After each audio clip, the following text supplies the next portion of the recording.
Hello everyone, তোমরা সবাই কেমন আছো? আমি অনেক ভালো আছি। আজকে আমি আর আমার ফ্রেন্ড যাবো একটু ঘুরতে বাজারে।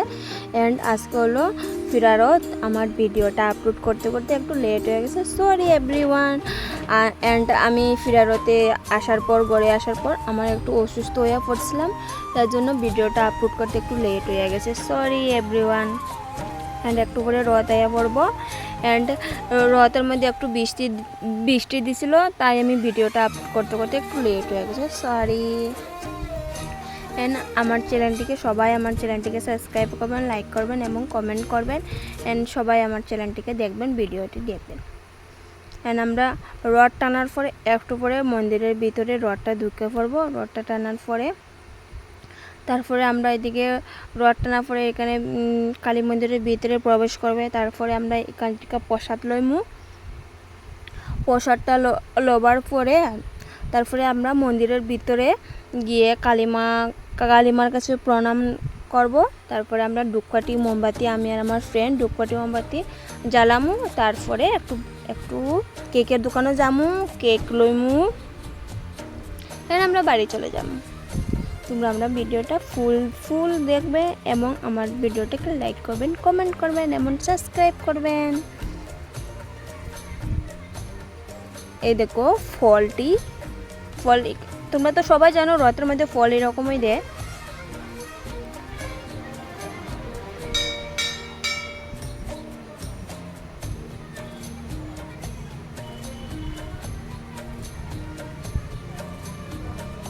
ঠাকুর প্রণাম করার পর আমরা ধূপকাঠি মোমবাতি জ্বালাইমু, আমি আর আমার ফ্রেন্ড। এখানে ধূপকাঠি মোমবাতি জ্বালাবার সময় না অনেক বাতাস, মানে কি কম বাতাস, 3, 4, 5টা মানে কিটা হয় মেস জ্বালানোর পরে তারপরে তো হয়েছে।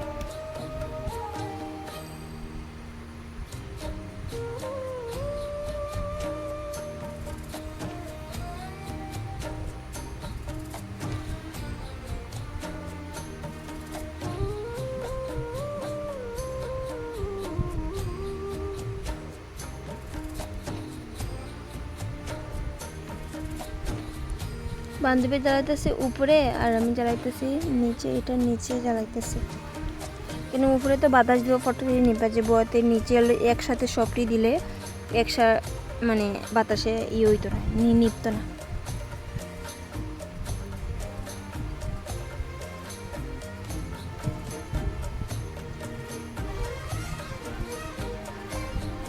আর আমার ভিডিওটা কে কোথায় থেকে দেখতেছে একটু কমেন্ট করে বলবেন।